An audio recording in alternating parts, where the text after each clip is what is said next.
welcome to December's edition of For Your Consideration. This month it is my co-host Michael's turn. Hello, Michael. Hello. Hello. And I don't know why I said it like that. Well, you can say hello however you like. Fine.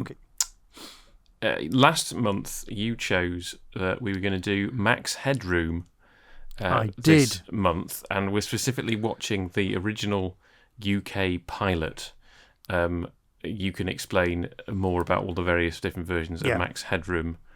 In fact, why don't you do that? So tell us a little bit about what Max Headroom is and what it ended up being, and then why we're looking specifically at this particular version. Right, okay, this is the bit where I talk. Okay, first off, I received a message from you the other day, and because of that, I shall be apologetic in advance, but we'll leave it there. We'll get back to that in a second. Right, Max Headroom. Okay, so it's 1985, right? This is about the same time as, your Trial of the Time Lord kind of time? Is that right? Well, I guess it's the time of the hiatus, really. Well, yeah, right, okay. This was Doctor Who off air. Okay, so we've now got, in the UK, all of a sudden, 4 channels instead of 3. And Channel 4 is a bit strapped for cash. Now, if you talk to Matt Irvine, he takes the original reason that the BBC's decline started because Channel 4 turned up. Mrs. Thatcher went, let's invent Channel 4, which was meant to be the BBC, but with adverts. That was her vision, right? And then they went, oh, hang on, if that can exist, why do we have to fund the BBC? And that began the decline of that. That's his argument, and it's fascinating if you want to go away and talk to him about that. But Channel 4 starts, and at the beginning, there was a lot of classic sci-fi on it, like that's where I saw The Prisoner, around this time. And there was a lot of old sci-fi movies. Now, there's a couple of reasons for that. One, it was kind of culty, and if it was culty, it got the audiences in, the small audiences who were loyal. Right. But also cheap. And that's what they were after. They were after cheap output. Okay, so they come up with the idea, what's cheap and popular? MTV had just turned up and had just decided to invent itself. So they'd just come about and they'd said, right, what's cheap, what's available, what's out there? And they said, pop videos. They're cheap for us to show. They're expensive for them to make, but we can show them. MTV's all funky and great. That's brilliant. Let's do that. Let's go with it. So they needed a linking mechanism. So they go to the guy at Chrysalis Records and go, what do you suggest? And this guy, who's called Peter Wang, who is not the effects bloke from Red Dwarf, who I thought was, until about a month ago. I always thought it was the effects bloke. It was the same guy. Yeah. Right. He used to work for Chrysalis. He goes away and he comes back and goes, right, we've got this idea for this artificial intelligence character. Now, normally, a normal human being would stop there and go, here's this presenter who isn't real, who's a bit pop video and made up. But what they did instead was they went, right, let's create an entire backstory for this character. Right? So it's an artificial intelligence who presents pop videos. That was the end product they had in mind. Right. The backstory is what we're watched today, which was the pilot, which was what's known as the pilot episode. So this is shown one night. This is shown, I think, a Friday. And then Max Headroom as became popular to the rest of the world, which is linking character in between pop videos, turns up on a Saturday night. And it's like Go West and Aha and all of those really incredibly intense pop videos are shown with Max being a bit piffy in between. And if you do an internet search, that's what you get. You get the Max Headroom show, which is that. But the night before all of that was shown was this backstory. Okay, so it's 1984. It's what? It's 3 years after Blade Runner. It's Right, now, okay. How much do you know about cyberpunk? I mean, I know the name cyberpunk. Right, okay. Are we talking William Gibson? We are talking William Gibson. We're talking William Gibson. We're talking a whole thing. We're talking Neuromancer. We're talking a whole thing. We're talking eventually, and God bless anybody listening who understands this, Shadowrun, which we'll talk about in a later. About 4 listeners have just gone, yes, right? And Right. the rest of them are going, oh my God, he's going to go off on another tangent later. But what it is basically there's a whole subset of genres, and the first of which to exist in this realm. So you've got cyberpunk, steampunk, and there's a lot of others, right? But they're both they're all shorthand phrases meaning quasi-futuristic stuff. The cyberpunk 2077, the game that's out, and they're all set in a kind of dystopian future that's technologically based. Modern ideas extrapolate to the future. Johnny Mnemonic, which is not a good example, but if you want a bad example of cyberpunk, you've got Johnny Mnemonic, that movie. And if you want a bad example of steampunk, you've got Wild Wild West. Ideas that are like, they really should have worked, not quite hitting the ground. Okay. Right. Or League of Extraordinary Gentlemen, which is not quite the same thing, but you get the idea. It's an extrapolation of ideas. So this is firmly in the realm of, it's like a poor man's Blade Runner is another way of seeing this. It's set apparently 20 minutes in the future. A universe dominated by TV companies rather than by large companies, the sort of thing that you see in Alien War or Alien Earth and all of that business. Can I tell you what it reminded me of? Yeah. Before we go on. It reminded me most of Brazil. Brazil's a very good example of that. It's an alternative universe that's kind of a little bit like it's futuristic, but it's not quite futuristic. The technology's odd. The keyboards are a bit off. Yes. Brazil's a perfect. Brazil and Blade Runner combined were basically my two favourite films. And if you stick Highlander in there, you've just got my entire 80s. Okay. They are me. If you want to know me by my films, they are three of what I would argue as being perfection movies. Right. I made a chip the other day of MP4s of films that I wanted to have with me just in case, and I looked back and I was like, shit. 75% of these are Terry Gilliam films. You've got Blade Runner, you've got Time Bandits, you've got all of them. And because I'm a huge Gilliam fan, because he's got such vision, but that is literally another for your consideration for another time. But yes, Brazil, Blade Runner combined makes this because it's just damn odd. And of course, there's satire, which I do like. And Max himself is really funny. He's very, very funny in his own show, but he's also a character in this. And then we've got the whole thing about AI and things like that. So you've got this origin story, which I'm sure we'll actually discuss the nitty-gritty of it at that point. But then you've got the Max Headroom introduces pop videos. That then becomes Max Headroom advertises new Coke. Max Headroom moves over to like America, and there's lots of stuff like that. And then eventually, I've got it written down here. There's a TV company goes, right, we need a new product. So Max Headroom's chat show, because he was there's a video footage of him interviewing Sting, so that's set now, which is not where this is set clearly. But he's a TV monitor on a bar talking to Sting, and you're like, this is just. How did someone go up to Sting and go, right, I'm going to explain this to you now. You're going to be talking to, okay, we'll leave it there. Anyway, so once the Max Headroom momentum kind of eases off a bit, so you've got, let me see, we start off in 1985, right? And then by 1997, it's like 2 years later, this other company in America goes, right, let's make a Max Headroom TV series. And they do. And there's 14 episodes made over 2 seasons, which is a bit small. And then it gets cancelled. And episode 1 is a remake of this. So Max has gone full circle and ended up in exactly the same storyline. The only difference is the removal of Blank Reg. And there's one slightly different plot twist. And that's it. And then there's a whole extra 13 more episodes, which are very, very...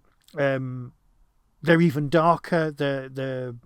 The atmosphere is incredible, and they were the series that I watched during my A-levels. Right? And Channel 4 showed it at 1:00 in the morning. Right? And I was notoriously late for my art lessons because although I had a video recorder and I was taping them, I still stayed up and watched them. I could not watch Max Headroom. And it felt like I was the only person in the world watching this spin-off series. Because it was made 2 years later, but it was like 1988, 89 by the time it was shown in this country. And clearly it was bought as some sort of package deal, and it was just shown in the middle of the night for people to watch. Channel 4 showed it because they'd showed the original, and that was it. And that was the full circle. Matt Fuhr went on to other things, and that was it. So the mechanics of it is, when you were watching it, you believed wholeheartedly that Max Headroom was a computer-generated character. He'd been created from polygons and all sorts. And what he was a collection of all of the video tricks you could get, all of the filters you could get, and it was Matt Fuhr in extra makeup with a rubber suit and rubber hair, and then they just filmed it. It wasn't computer-generated. There were computer-generated graphics in it, which were made by the same people who'd made Hitchhiker's Guide, which is why it looks the same. And when the show transferred to America, they reused all of that original computer animated footage and spliced it into the new film, the new TV series, which had 2 of the same cast and everybody else was different. Had 3 eventually because Blank Reg was in other episodes. Right. But that's it. And it's because they'd gone so far in creating this world that just spoke to me. Another reason that it meant a lot to me is I'd actually recorded it on Betamax when it was out. It was on the first things we ever taped. So I got to watch it over and over again, just like I've got a love relation. Everyone has got a love-hate relationship with certain stories of Doctor Who. You are not supposed to love Time Lash. I do, because I had it on Betamax. It was the first thing I taped, and I watched it over and over again, especially in the hiatus years. So that's why I love Max Headroom. That's it. There you go. That was the very potted and very me story of Max Headroom of the. But obviously, you know Matt Fuhr from other programs, I'm guessing. You've come across him? I think we had this conversation very briefly at the end of last time. In that my 2 places that I know him from are, he's the neighbour dad in Honey, I Shrunk the Kids. Yes. So that was where I knew him from. And then, obviously, he turns up in the episode of Next Generation that was written for Robin Williams, but obviously Robin Williams wasn't then available, so he is then the time traveller from where is he from? That's part of the secret of that episode, is where is he from? And it's one of those things when you watch the episode and you go, oh yeah, I can see Robin Williams playing that part. See, I could not place that at all. So I will go away and watch that. I will find it. It's a fun, if you like slightly silly episodes of Next Generation. I can live with that. It is slightly silly because it's him. You know, Matt. I don't think. Well, I suppose this is the thing. The character he plays in Max Headroom is like the most serious I've ever seen him, because he's playing a serious character in this. Apart from then when he becomes Max Headroom, but what's the guy's name? Elliot. I can't remember what the character's the human person on which Max Headroom is based. Edison Carter. Edison, not Elliot. There we go. Edison Carter. So he's a very serious character in this world. Yeah. So that was a sort of departure for me, because I'd only ever seen him play sort of comedic roles before. You see, I'd seen him in Oppenheimer, as Oppenheimer. So that's dark. Wow. Okay. The thing is, the memory might be cheating, because I'm also picturing the guy who played Lieutenant Barclay in that as well. Possible. So, but I don't know. Oh, right, it's fine. I'll have to look it up. So, let's do the date. So, I was 1 when this came out. So, obviously, this was not anywhere near my wheelhouse. Absolutely showing up my age. But you were sort of early teens when this was. Was this one of these things that you watched with family, or was this one of those things that was just? I'm pretty sure. You know what? It might have been. I don't know. I think I was so focused there could have been elephants in the room and I wouldn't have noticed. Right. So you'd seen Blade Runner. I think so. I think it had been on ITV quite late at night, because we're what? It's 85 and Blade Runner's 81. So yeah, it would have just been on TV about the same time. I see Alien, Blade Runner, Outland. Yeah, around. Yeah, got it. Yeah. So that was your touchstone, as you said. I think so. Yeah, but I didn't see Blade Runner I didn't see Brazil till a bit later. Yeah. But I remember being asked, college when I was 19 what my favourite film was, and I'd said Brazil at that point. Right. So I'd seen Brazil once. No, I'd seen it once, and then I bought it on VHS later in special letterbox edition. Of course, because I'd seen it. You've got to have it. From where was it? That was from HMV's video shop, because they had a special shop that was next door to HMV that just sold videos on Northumberland Street. However, that I watched at Moviedrome with Patrick. Alex Cox introduced that one, which brings us back to The Prisoner. Wait, I was going to say, we all know that you love Alex Cox. Moviedrome was such an influence. I am so tempted to get a list of all of the films that were ever on Moviedrome and just watch those. Repo Man, all of that. Yeah. Yeah. So, what was it about this particular hour-long film? Essentially, it's shot. It is a film, isn't it? It's a TV movie. Yeah. It definitely is. What is it about this that made you want to bring it to the podcast? I've got such fond memories of, like I said, I felt like the program was just made for me. Right. And I've racked my brains this month trying to figure out, well, why? Because it's just another fairly low budgety shot on a bit of wasteland kind of a film. But it just feels.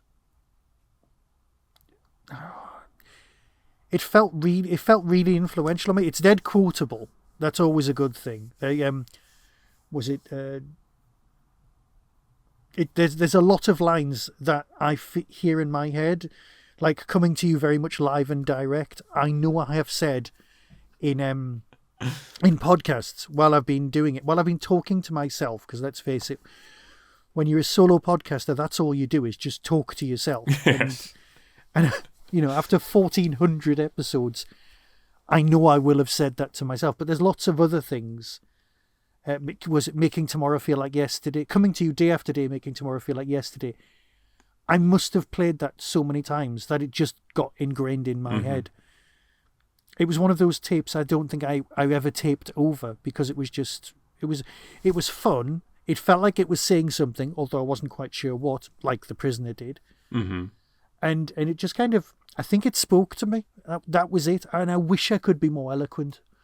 But it really just made me go, yeah, this is good. And I like the bits of the pop video program that was on later. I remember feeling gutted that there wasn't more episodes of this alternative universe 20 minutes into the future thing. Yeah. And all we had was Max talking between pop videos. And I was never a huge music. I enjoyed it, but it never spoke to me the way it spoke to everybody else. Like other people had, well, I've said this before 1,000 times. Other people had the Smiths, and I had Doctor Who. Yeah, it was like that helps define who you are, and this other thing helped define who I was. It was just the way in. So another of those things that marked you out as being a bit weird / different. Well, yeah. I think you reach this age and you just go with it, don't you? Yeah, no, you do. I had a question and it's, it's gone. Oh yeah, no, I suppose the thing that surprised me most was how little of Max Headroom is actually in it. Oh, that's true, yeah. Because it's like I suppose, and once you know the context of, like, as you say, this is the backstory of how Max Headroom comes to exist. You're like, oh, okay, fine. So the fact that he only turns up towards the end. Yeah. Made more sense. But I was expecting, particularly because the synopsis that I read was like Edison Carter investigates with the help of an AI version of himself, and you're like, well, that's not actually the plot at all. That's one of those terrible kind of plots. That actually sounds like the plot for Automan. Which, yeah, it's like he doesn't actually. If you've never seen Automan, you are a very lucky person. Well, okay, I haven't. Yeah. I've not even heard of Automan. But no, we're not going down that road. It's not. He's not even really aware of the existence of Max Headroom, is he? No, not at all. He's just on his investigation to figure out what's going on with people exploding. He doesn't know that it's people exploding, does he? He just knows that there's a fire has happened in an apartment block, and he's been called off, and then he wants to find out what these blipferts are. So he's basically sort of, only people of a certain age are going to get this. He's sort of he's not even Esther Ranson. What's he called? The guy on the motorbike from Watchdog. Matt yes, something or other. Matt, yeah. Yeah, he's sort of him, roving sort of him. investigative journalist kind of person. Yes. What I suppose what I liked was the fact that if you did this again now, the camera would be in his eye, wouldn't it? Like his live feed would he'd That's probably true. Or at least a pair of glasses or something. Or something like that. Whereas with this, it's the 80s. It's a Mahusiv video camcorder it's a massive camera. He carries around all the time. That bit where they're going to smash his hand, and it's like, no, leave the hands, because they're rare and expensive items. A hand, because there's body banks. There's a lot of Judge Dredd in this. There's a lot, I think that is You see, you won't have spotted that because you didn't grow up on 2000 AD comic. No, so I'm only vaguely aware of Judge Dredd as well, and the whole 2000 AD stuff. I mean, I have to say the world building in this is sporadic. It's just weird. It's weird. Yeah. And like you say, these extra bits just keep getting dropped in, where with the whole, like you say, the whole body bank thing. You're like, oh, okay, so there's a trade in body parts. Wow, okay, fine, that's dark. And you've got the bit where he's running around the building, and it's the fact that you've got these roving reporters, and then they've got a controller, wasn't it? That's what she was called, wasn't she? They've got their controller who's doing the basically looking on the internet and figuring out what's going on. Essentially, is that person's role. Which, I mean, that kind of combo is a well-worn trope now, isn't it? Yeah. And you've got the kind of the techie person back in the ranch, and you've got the action person out and about. Yeah, which allows you to split the narrative really nicely and have an extra level of backstory. Yes. Yeah. And I suppose maybe a lesser piece of filmmaking would have had them in bed together at some point. It is more implied in the American version. Is it? Right. It's dead interesting seeing the differences between the two. It's implied that he wakes up in her bed, right, and he's like, "Did we do something?" And he's got a massive gash on his forehead. It was right. Like, no. Yes. And whereas in this one, it's very much he goes and sleeps in her bed when she's not there because she's had to find him somewhere to recuperate. Yeah, exactly. So I just like a pop video, she's got the car in the thing. Yeah, her house was like the fact you just drive into the living room. Her house was straight out of a pop video. Yes, absolutely. The guy who made it had made a lot of pop videos as well, and went on to make more pop videos. And this could be like a calling card for work if you wanted to go down that road. I can see that would have that aesthetic. Can we talk about Nicholas Grace's eyes? Okay. Tangent. Okay, well, just because I feel like he was clearly born to be like close up to the camera with his eyes bulging. Is this really, Murray? Is he the leader of? Is he the bad guy? It's just the guy with the bulgy eyes. Okay, so I've got you. Yeah. Who's basically running the TV station? Yeah. Yes. I really liked those boardroom meetings. They are really nice with the massive logo behind them and everything. Yes, but just the way that it was shot with all the close-ups, it was, which I think we didn't really get much of that in the rest of the film, and it was very much kind of like a stylistic choice of like, I'm going to use this specific filmmaking. Yeah, getting back to Gilliam, that looked a lot like some of the early shots in Jabberwocky with the extreme close-ups of the faces and There's definitely touchstones with that one, but there was some.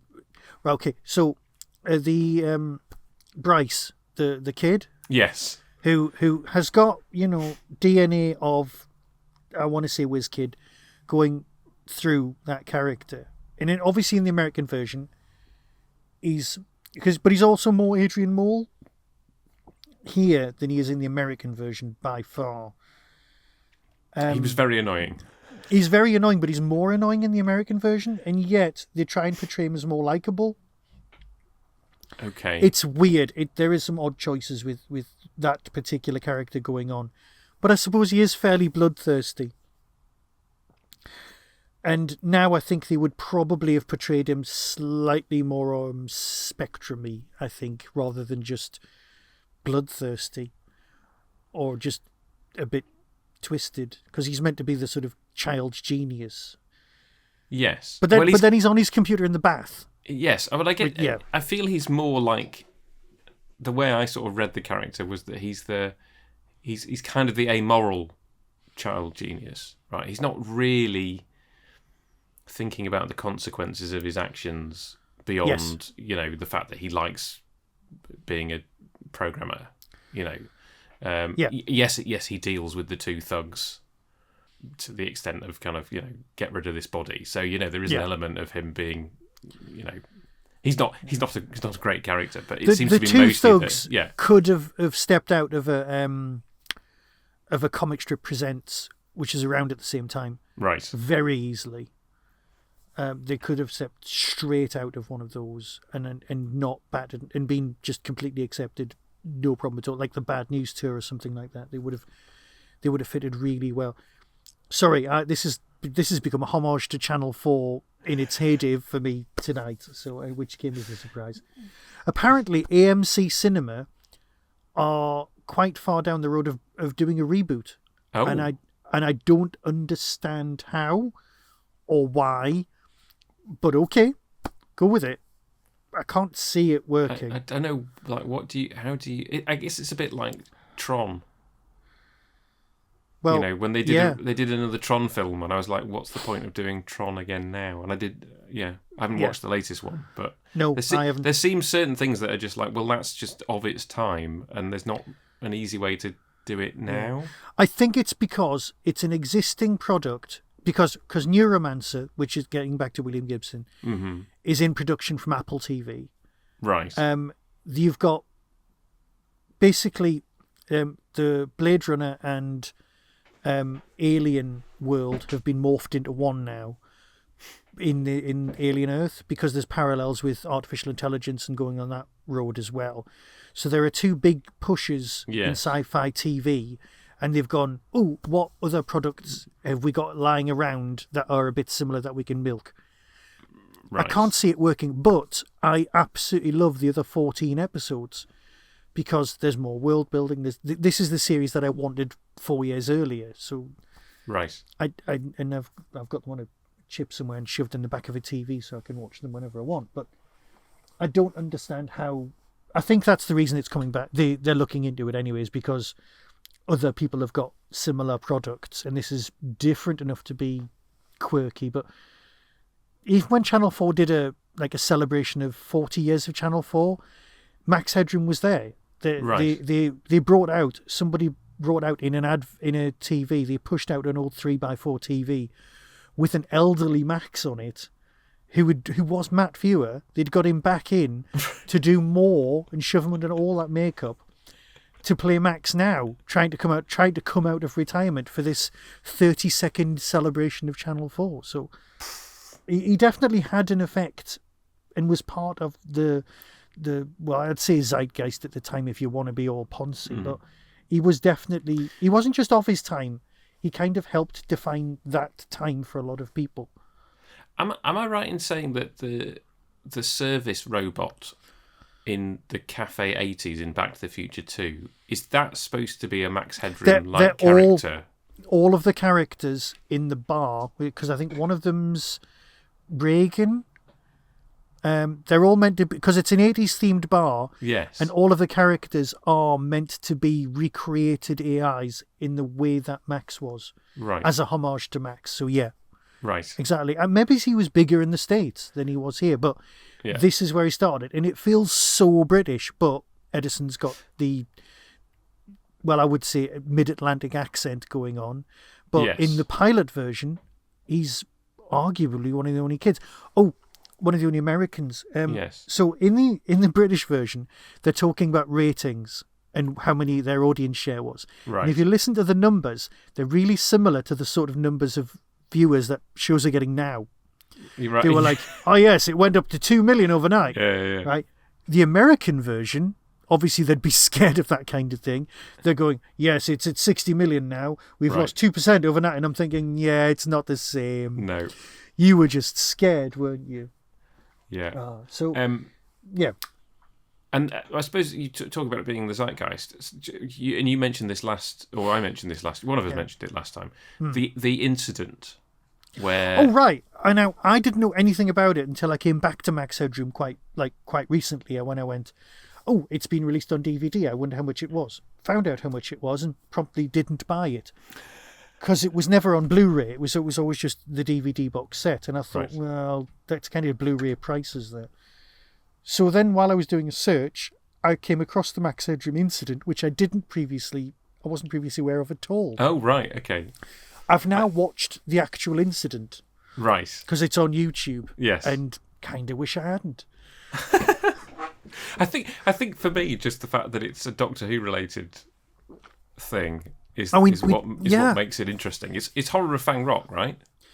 Horror of Fang Rock's playing, and it's a scene where Leela is in the electricity room.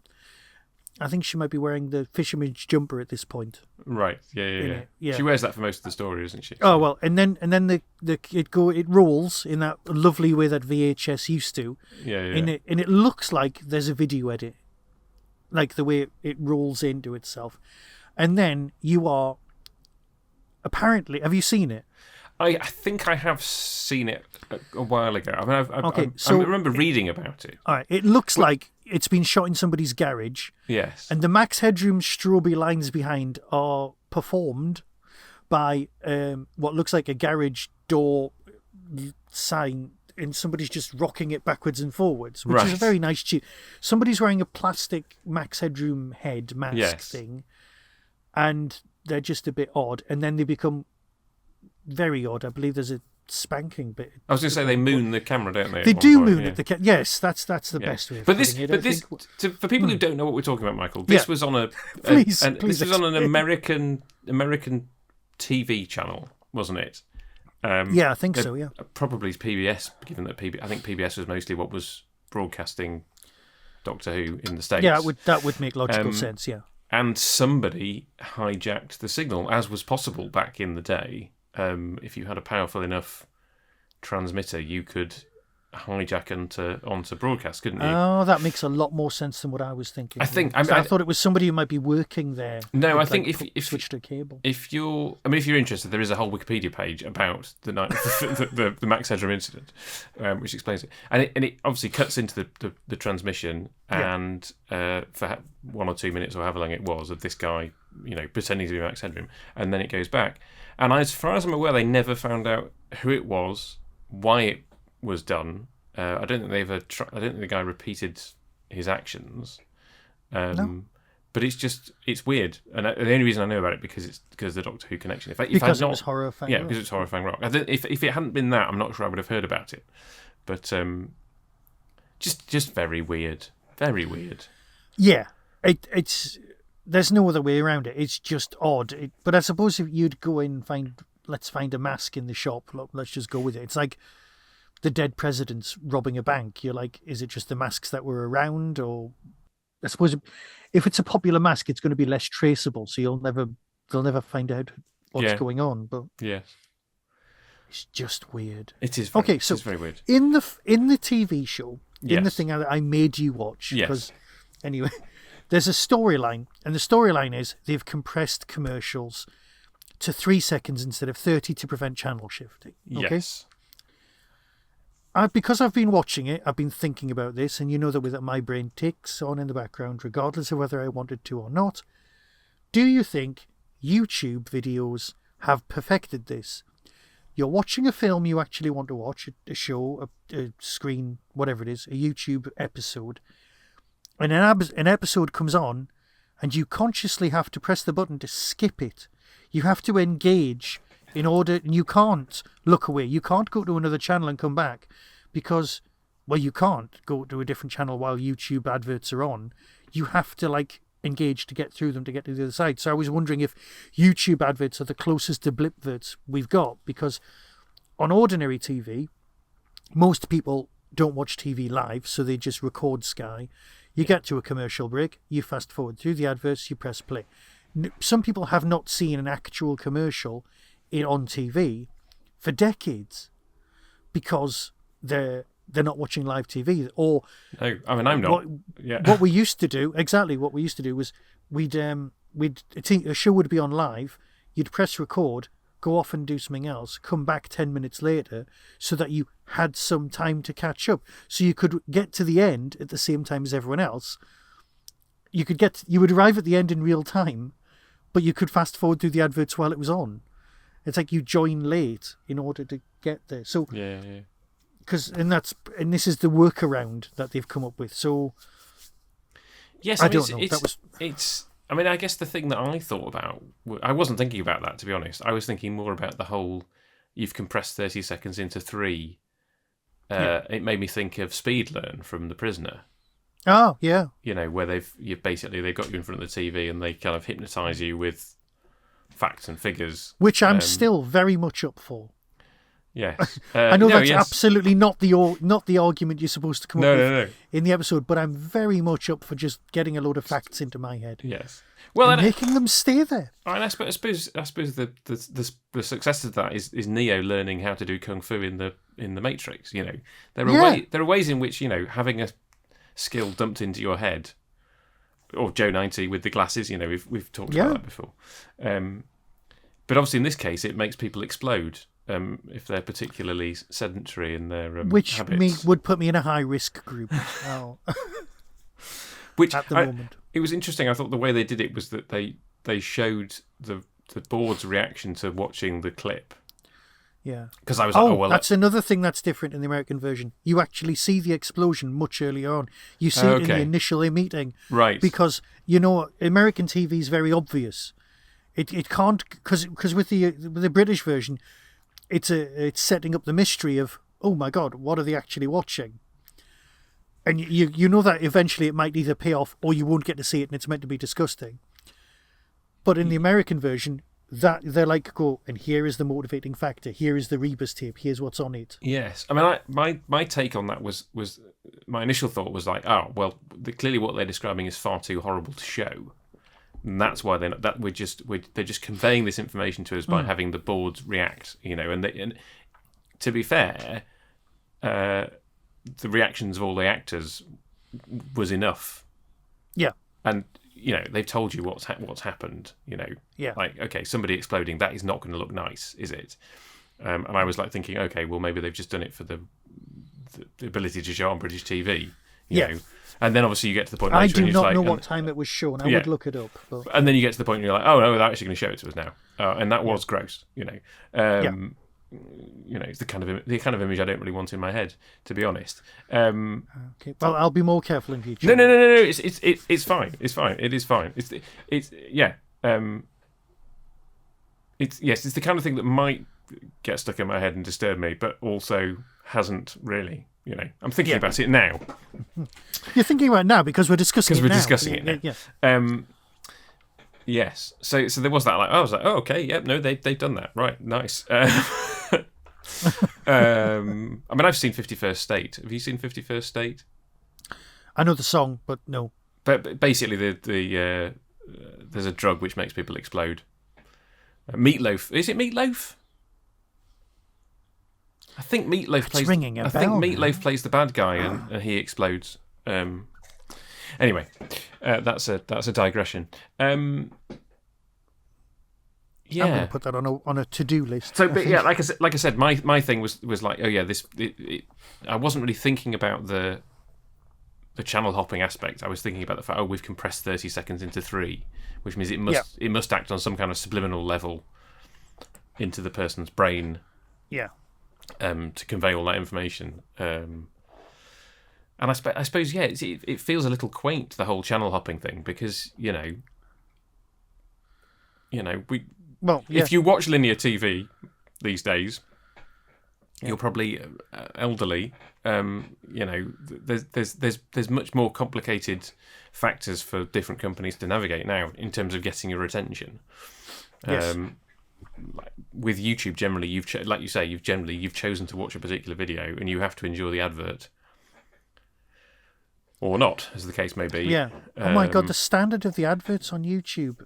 It's like some marketing departments is basically some bloke with PowerPoint, and they go, there you go, I've done this, and they go, yeah, that's the advert. And they go, no, this is our test. This is just to show you what it could look like. They went, no, just put that one out.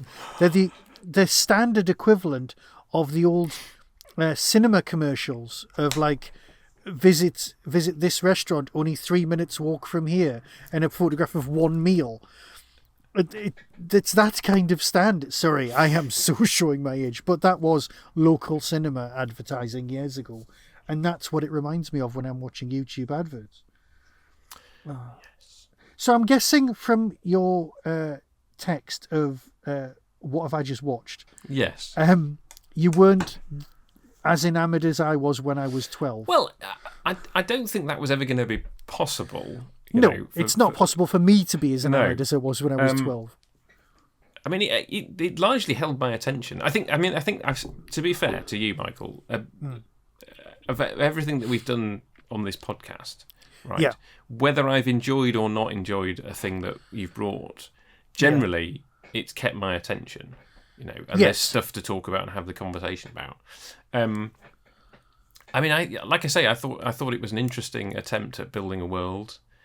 I think where it lost me slightly was it felt slightly throwaway, the creation of Max Headroom, if that makes sense. Yeah. The existence of Max Headroom, which was the purpose of the whole point. The purpose of the whole thing was to get to the point where Max Headroom exists. Felt sort of tangential to the plot. There wasn't enough Max Headroom in Max Headroom. No, this is the point, and it felt like whoever was writing it was trying to tell a different story, but they were kind of hampered by the fact that they had to end up with the wisecracking AI, such that you have literally he creates it, and then his boss is like, no, dump it.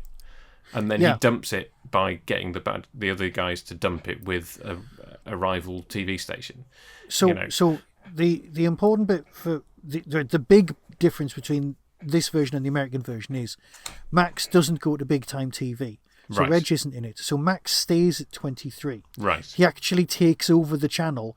They start getting more viewers. Right. And then he hides because they go to wipe him. Right. See, that makes much more sense as a sort of plot and more for importantly, him. They wipe the Rebus tape or hide it or something, and they play the Rebus tape during the final confrontation bit from Max's memory. So he's actually much more of a character, and the fact that he's got the same memory as Edison helps the narrative. Right. Because Edison's watched the video and then was copied into Max, so therefore Max is video, so he can play it back because he saw it. Yeah, that's the plot. And that difference actually, I think, anchors the whole story with Max better. And it knocks off 15 minutes of the runtime. Yes. See, that makes a lot more sense.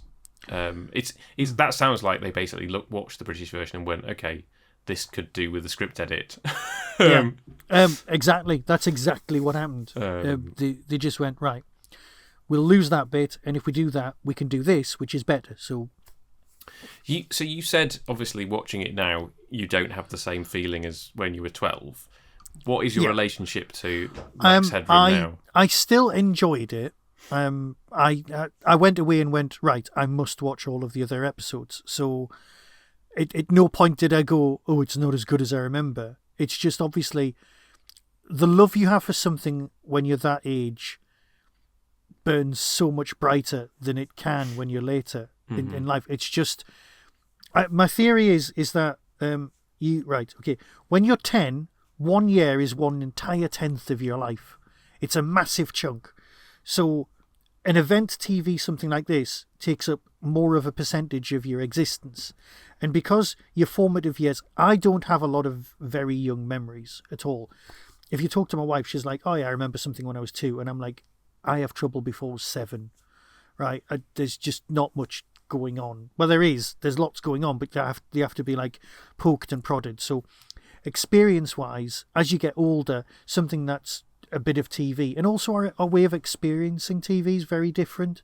Then, if you owned something on tape, you owned it, and some other people didn't have it, and it was a thing to cherish, and stuff that you saw that you could share with friends was the VHS experience. Like things like Highlander, like I said earlier, you would say, "Have you seen this?" No, and you would get it out the video shop, and you'd watch that because you'd invested some money, and you had to go through the ritual of getting it, and then actually tracking it down, and there was a whole hunter-gatherer thing going on that just is missing from society completely now.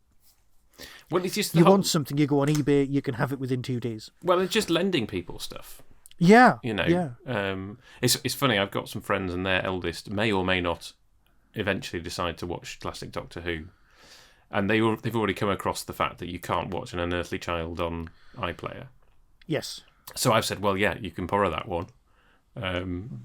If and when the time comes, you know. Oh my God, right, can I just say this? And this is going to make every single one of our listeners cringe and scared. Okay, so I work for the NHS, right? As I was describing earlier, I got a tin arrived for me, which I picked up from one of those nice shops, and I took it to work, and I opened the package because I'd got it off eBay, and I opened it, and somebody went, "What's that?" I went, "It's the collector's edition of Blade Runner on DVD, because I don't have it, and I wanted the collector's edition because it's got the theatrical version in it." And everyone in the room's just staring at me.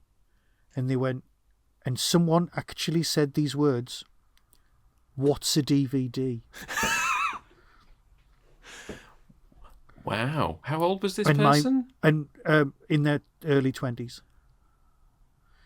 They were born like 2 years into this century. And I feel old most of the time, but I've never felt that old amongst work colleagues. Wow. What's a DVD? And I got one out, and I went, "Do you know what a CD is?" And they went, "I think so."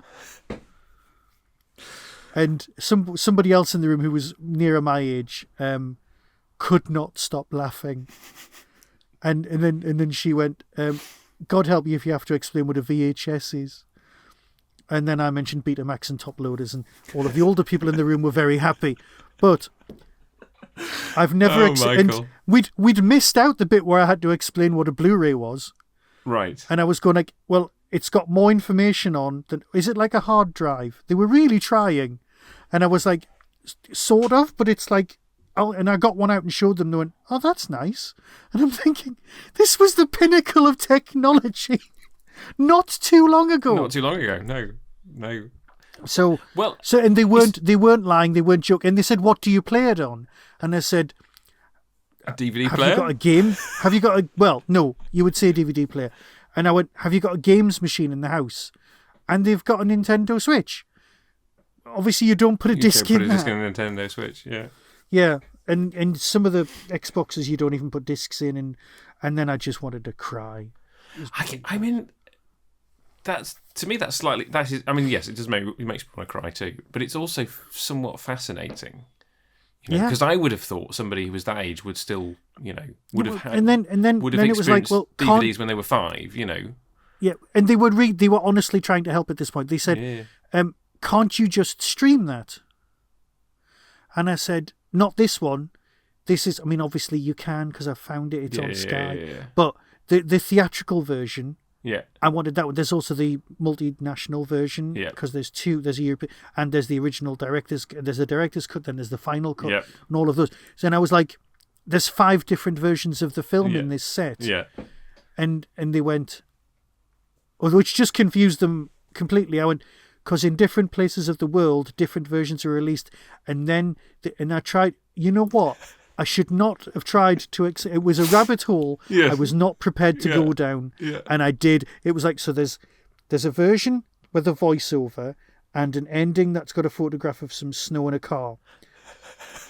But they didn't like that, so they did this. And this has got a... And I wanted to say, and this one's got more of a unicorn in it. And I was just like, don't even try, mate. Don't even go there. No. So that's where I was at. I mean, Sorry, yeah. I needed to share. I'm sorry. I guess just the other question: can't you stream that? Yeah. Just shows a completely different mindset. Yeah. And I'm not even sure that they meant like, can't you just stream it off? Like, because these are the people who've watched like every season, every series on Netflix, and they have conversations that are just these words that I don't recognize. And yes. But the thought to them. Sorry, fellow listeners. I apologise. The thought for someone like that who has literally grown up consuming media on streaming services. Yeah. Which clearly, as we've discovered, this person bypassed DVDs of kids' programs when they were 5. Yeah. Which surprises me. I don't think they were in this country. Well, maybe that was part of it. But the idea that the idea of owning a piece of media is foreign to them. That feels. Now I know I once had a me. conversation with Tom Atter about this, and he was very interested in my love of and what did he call it? It was an archival piece. It was an artifact. That's the word he used. It was like I liked the idea of owning the artifact of the story rather than the story. It's like, yes, I love using my Kindle because I can make the text bigger and use a dyslexic font and things like that. Yeah. But you will take a book out of my cold dead hands. My autographed copies of The Hitchhiker's Guide to the Galaxy, I literally would walk over hot coals to save. And it's an artifact and it's a story, but the thing is a truly important thing. And I know things aren't as important as people, and that's important that I always keep that in my head. But I know anyway. So yes, we've gone off on a complete, absolute tangent. No, I think it's a relevant. It's always relevant stuff. I mean, I am currently, as I mentioned to you, I'm currently rewatching classic Who, William Hartnell. I'm holding up the Aztecs for Michael. I could watch it on iPlayer, but I'm very deliberately going over to my shelf up there, taking the next one down, putting it on my desk. It's a physical reminder that that's the one I'm watching at the moment. Oh, you see, that's nice. That is nice. Because although I could go to iPlayer to watch it, I'm like, no, I don't want to. Partly because I think anything you watch on iPlayer has a BBC logo in the top corner. Yep. Which I would find distracting. I had this argument with a woman from the BBC while I was at university. Right? No, she was, and I went. They were talking, and she said, "So," and she was obviously doing a bit of research at the time, and I'm convinced I invented QI, but that's not important. That's not important because I did actually. It's quite the claim. Well, no, I remember distinctly having a conversation that consisted of the line, "Well, of course, you could just get Stephen Fry to host it," and she went, "You wouldn't get Stephen Fry to host something." I went, "You would. He works considerably much. He'll do a lot of jobs that you didn't think. He did my animation film for free, for example." And she went, "Really?" I went, "Yes. You know what? You should just ask him." Anyway, that was that's obviously not me inventing QI, but that's me going, you could just ask. Yes. But anyway, she also had this big thing, and I was talking about how I would record episodes of Buffy at the 1 o'clock in the morning repeat because they didn't have the logo in the corner of the screen. Right? Because the ones that were shown on BBC Two at that period of time had the logo in the corner. And that's what would made me go out and buy the VHS and then the DVDs when they came along. And she went, "Does it really matter that much, the logo?" I went, "Screen clutter is a curse on humanity." And clearly you were in a small but vocal minority. Can I just say that, I was like 22 when I'm saying this, and I can hear how much of an arse I was. I genuinely can. I am aware of how ridiculous and pretentious I would come across, but you know what? I didn't care. So yes, that's what I said to her. And I stand by that. And you are a testimony to that because you're going, I'd rather get off my arse and put a piece of plastic inside another machine than have to sit through something that I know my eye will fall to. I'll be watching an episode. I'll be watching the Ark in Space. And all of a sudden, all I'll be able to look at is the logo. Exactly. So, I mean, I think it was Channel 5 that started it. I think, wasn't yes, it? Yeah. yeah. Well, all the Sky channels had it, but the Yes. the first terrestrial channel that had We it did not was have that. Sky, so my first experience of No. that was Channel 5, and I was like, "What is this? What is this?" Yeah, but why is that there? I think I was being so arsey at this point that I may have phoned up and I can't believe I did this. Please don't judge me, listeners. There seems to be something wrong with my TV. I can't find the button that turns off the logo. What do you mean you don't turn off the logo? But you're ruining a perfectly good film. Hello? Hello, are you still there? Yes. And right, can I just be honest with you? That's a true story. Right? Oh, yeah. That is an absolutely true story. I And can I know well Luke believe it. believes me because he knows that I'm... But there are listeners who'll be going, that's just a fake memory. No, I was that much of an arse. I was that pedantic, and I still probably am. Right. You were just existing in a world that wasn't designed for you. Basically. Well, you wouldn't be the first person to say that. Can I just say, Max Headroom is so important that the Big Finish car park often consists of famous people pointing at the Max Headroom sign. Whenever there's publicity shots. Bring back the Doctor Who, if you want. Yes. Yeah. Should we spot Doctor Who actors? We can. I know of one. Yes. I mean, you did tell me to look out Yeah. for one. And I think I had assumed that I was looking for somebody who'd been in Doctor Who around the same time, rather than somebody who wouldn't be in Doctor Who for 25 years That's after true. this. Yeah. Is it W. Morgan Shepherd? It certainly is. Also from Star Trek as well. Though my first encounter with him was Babylon 5 Ah, yes. as the Soul Hunter. And he was very good as the Soul Hunter. He's very good as the Soul Hunter. Yes, Richo, or whatever. I met his son at a Firefly convention, and I said to him, your dad should do conventions, and he looked at me and he went, he'd love this. They should do a Max Headroom convention. He'd definitely go to that. He's dead now, right? Or is he still W. alive? Morgan Shepherd is now dead. Yes, Yes, he was also in Elvira, as a lot of people my age would testify. Moving on, yes. But he was in everything, and also according to his son, he reinvented his acting style every 10 years just to keep up in work. Right. Which I thought was interesting. That someone would have to. I know everyone's fond of their craft, Right. but a lot of actors are of their time. And if he was going to reinvent himself, I just found that a bit fascinating. Yeah, but that's interesting. Yeah. But immediately recognisable. Immediately recognisable, yeah. Well, I mean, if you have two eyes that don't look in the same direction, and you have a particularly distinctive voice, those two characteristics, the minute he turns up, you're like, oh, right, it's him again. Yeah. You'll either get a lot of work or not much work. Well, yes. Right, so that was... The kid seemed vaguely familiar, but I couldn't place him. No. And I wasn't sure if I'd seen him in something else, but I'm not sure that I have. No. I couldn't either, but...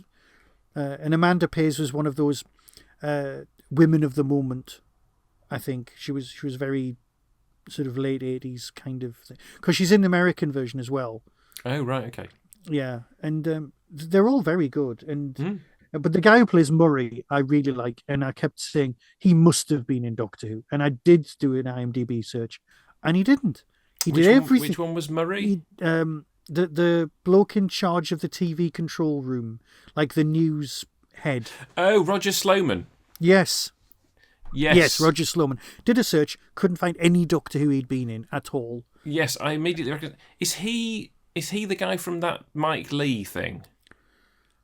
Possibly. I looked him up, but I went down a whole Comic Strip Presents route instead. Right, yes. But he's in so much stuff. Yes, he's one of those people that was like, I know who you are, but I don't know why I know who you are. Yeah. He's in so ridiculous amount of stuff. And I was thinking, he's going to be a safe bet to have been in Doctor Who, but no. And then the guy who... The cleverer of the two Scottish thugs. Yes. He was vaguely familiar, and I was like, where have I seen him before? And it was in an episode of New Tricks, where if I remember correctly, he has done something to Wedge Antilles in the past. You know, the guy Dennis Lawson, who played Wedge in Star Wars. Yes. Was one of the later episodes. He's one of the replacement detectives in New Tricks, and there's one Yeah. where they go back to Scotland to help set up some UCOS in Scotland. And Right. I think he gets punched in the face because he's not a. Turns out he's done some bad stuff in the past, and I was like, Right. yes, I recognise your face. Just That has makes less curly hair in New Tricks. I'm sure I've rambled enough and said far too much stuff. It's been a fun chat as ever, Michael. It has, and I managed to get through this. Anyway, sorry, just getting back to an earlier reference in a Ross Nobley kind of a way. Shadowrun was the cyberpunk and fantasy combined TV. So imagine Max Headroom, but with elves and dwarves in it and dragons, right? As well, set in a futuristic Seattle of 2050. Created by the company FASA, the world building was glorious. What, FASA as in the role-playing... The role-playing company who made Doctor Who. Right, yes. Yeah, which I also have the first edition of, still boxed, right? Because I bloody love that game. Now, the combat system, the magic system, are clunky as hell. They make games masters' heads bleed. They tried to improve it and made it worse for the second and possibly third editions. So the recommendation for me is buy the FASA Shadowrun game, use the world book as guidance, but then use the actual operating system that comes with Chaosium for their basic role-playing system, because that's got monsters, dragons, and it's got computers and cybertech in that as well. So you can transfer the rules straight over, and it runs on the same system as Call of Cthulhu and RuneQuest. Thank you. That was a public service announcement on behalf of the role-playing. I was going to say, for all your role-playing needs... For all your role-playing needs, and you know what? Podcast. I did start off Dice Dad, and it ran for 3 episodes. Cool. So, we've already agreed upon a Christmas special episode, which we're not going to tell you what that is. Mm-hmm. It's going to be a nice surprise for you listeners, as Muppet Christmas Carol was last year. It's less Christmassy than Muppet's Christmas Carol by a substantial margin. Quite a lot less Christmassy. But it's something that's meaningful for both Michael and I, so we will both have to talk about our history with this particular thing. But then also we're going to be back in January, which means I guess it's my turn to pick something. Yeah, let's do that. Next. Which before we started recording, I was like, oh yeah, I haven't actually settled on anything. I've got a long list of things, as we both have. We're going to read something. Okay. But we're going to peruse a graphic novel, or in fact, 2 or 3. I haven't quite decided. But I have always been a big fan of Asterix. Okay. Yes, I have a lot of them. Yes. So I will pick 2 or 3 Asterix albums. Go for it. Literally, as today, I had a message from the library saying the latest one has arrived at the library for me. Because they're still making them, even though the original guys are dead. So I will send you 2 or 3 titles of ones that I particularly like. I'm pretty sure we've got the first 20-something in the house.